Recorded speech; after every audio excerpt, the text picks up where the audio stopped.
Kenalkan, nama saya Angelia Marini dari kelas Manajemen 4 dengan NIM 2410418048. Di sini saya akan menjawab 20 pertanyaan dari video sebelumnya. Yang pertama, apa sih definisi SCM menurut pemahaman diri saya sendiri? Nah, SCM menurut pemahaman diri saya sendiri adalah proses mengelola aliran barang, informasi, dan layanan dari pemasok hingga ke konsumen akhir agar lebih efisien, cepat, dan bernilai tinggi. Yang berikutnya, apa sih perbedaan mendasar antara logistik dan supply chain management? Nah, logistik itu fokus pada pengiriman, penyimpanan, transportasi, dan distribusi barang. Sedangkan SCM yaitu lebih luas, mencakup logistik dan koordinasi pemasok, produksi, pembelian, dan kolaborasi seluruh mitra. Nomor 3, bagaimana SCM menciptakan keunggulan yang kompetitif? SCM menciptakan keunggulan yang kompetitif dengan membuat biaya lebih rendah, barang lebih cepat sampai, kualitas lebih stabil, dan stok lebih akurat, dengan pelayanan pelanggan yang lebih baik dibanding pesaing. Yang keempat, apa resiko terbesar dalam rantai pasok, dan bagaimana pula cara mengatasinya? Nah, resiko terbesar dalam rantai pasok yaitu keterlambatan pasokan, fluktuasi permintaan, kerusakan barang, serta gangguan global seperti cuaca dan pandemi. Nah, solusinya yaitu diversifikasi pemasok. Kita menyediakan safety stock dan teknologi monitoring, forecasting yang lebih baik. Nomor 5, pertanyaannya mengenai bullwhip effect dan contohnya.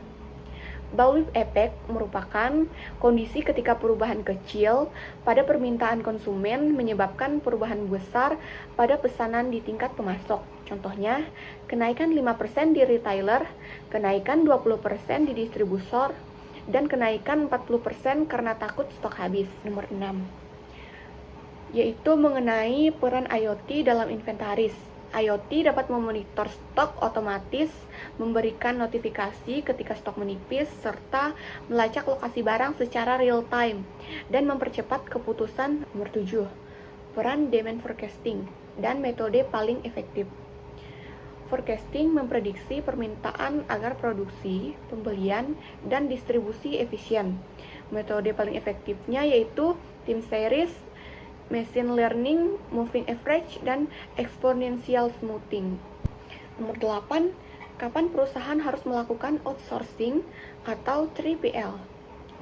Perusahaan harus melakukannya ketika biaya operasional internal terlalu tinggi, volume permintaan tidak stabil, atau keputusan ingin fokus pada bisnis inti. Nomor 9, yaitu mengenai proses procure to pay atau P2P, yaitu mulai dari identifikasi kebutuhan, lalu permintaan pembelian, memilih vendor, pemesanan, lalu pengiriman barang, lalu faktur, lalu pembayaran. Nomor 10, KPI gudang yang paling penting, yaitu akurasi inventaris, order fulfillment rate, on time delivery, packing akurasi, dan biaya per unit penyimpanan. Nomor 11, mengenai pentingnya supplier relationship management.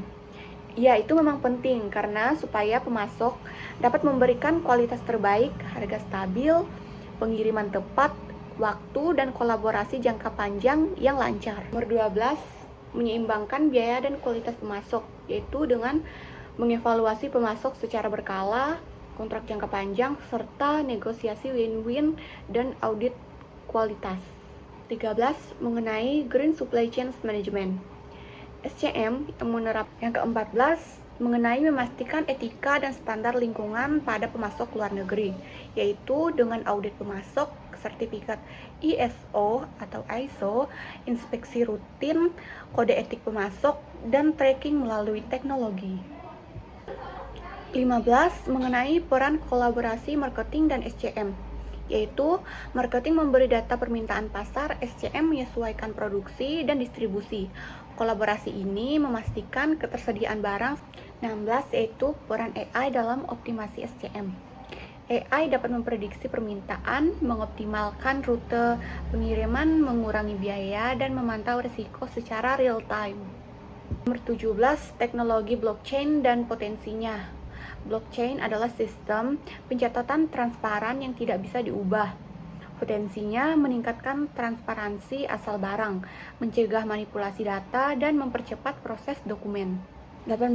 Tantangan terbesar SCM 5 tahun ke depan, yaitu disrupsi global, kenaikan biaya transportasi, serta kurangnya bahan baku, kebutuhan digitalisasi cepat, serta keamanan data. 19.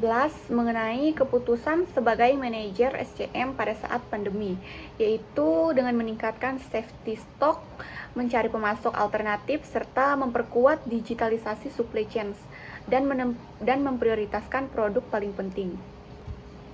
20. Yaitu skill apa yang terpenting untuk menjadi profesional SCM di masa depan, yaitu analisis data, digitalisasi dan teknologi SCM, negosiasi, serta manajemen risiko dan adaptasi cepat.